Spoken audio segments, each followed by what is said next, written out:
Bonjour, cette vidéo présente des exemples sur la dernière famille de spécifications géométriques, qui est donc la famille des battements.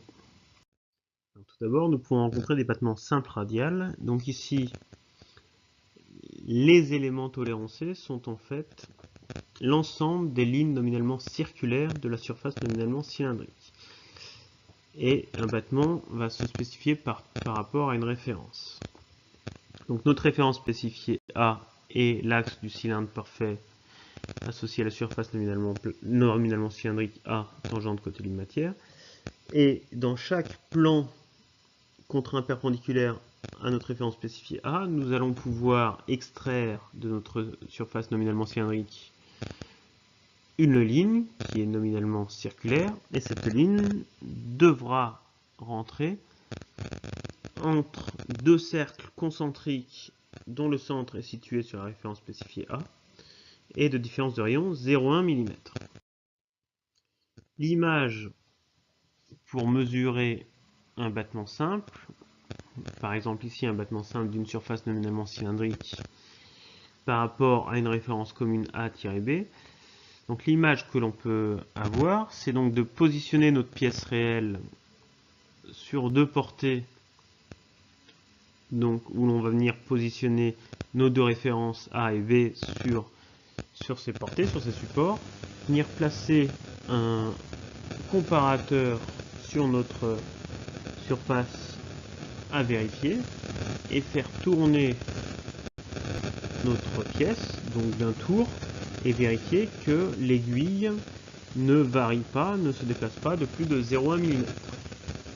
Si c'est le cas, donc cette ligne rentre dans une zone de tolérance acceptable et nous pouvons vérifier une autre ligne en déplacement sur l'axe notre comparateur. Et donc nous pouvons faire ça sur toute notre surface cylindrique. Le diamètre moyen de notre surface cylindrique n'est pas à prendre en compte.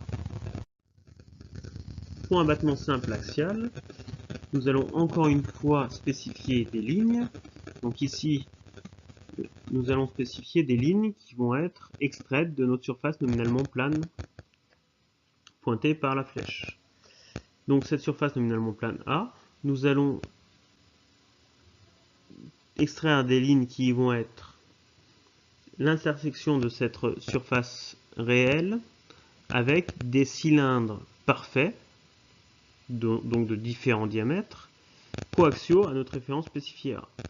Et donc cette ligne-là, qui devrait être une ligne nominalement circulaire, devra pouvoir se positionner entre deux plans parallèles distants de 0,2, contraints perpendiculaires à la référence spécifiée A. Si l'on reprend notre image avec le comparateur, sur ce dessin-ci, nous allons positionner notre pièce réelle sur la surface A. Nous allons venir placer un comparateur donc dans la direction pointée par la flèche de la spécification. Et lorsque l'on va faire un tour à la pièce, il faut que le comparateur n'affiche pas une variation supérieure à 0,05 mm. Si c'est le cas, cette ligne est bonne. Il suffira de se déplacer donc en diminuant le rayon de la ligne mesurée et de refaire un tour de notre pièce. Sur les mêmes pièces, nous allons pouvoir définir un battement total ou battement double. Donc là, dans ce cas-là, ce ne sont plus des lignes que l'on spécifie, mais bien l'ensemble de la surface. Et la zone de tolérance, puisque nous spécifions ici une surface cylindrique, la zone de tolérance sera comprise entre deux cylindres de rayons différents de 0,5 mm, contraints coaxiaux à la référence spécifiée A. Pour le battement total axial, la surface spécifiée est donc la surface nominalement plane A, qui devra pouvoir se positionner entre deux plans parallèles distants de 0,2 mm et contraints orthogonaux à la référence spécifiée A. Une dernière chose sur l'écriture de ce qu'on appelle la spécification en zone commune. Il est parfois intéressant de spécifier en même temps un groupe de surfaces. Généralement, quand ces surfaces participent à la même fonction technique.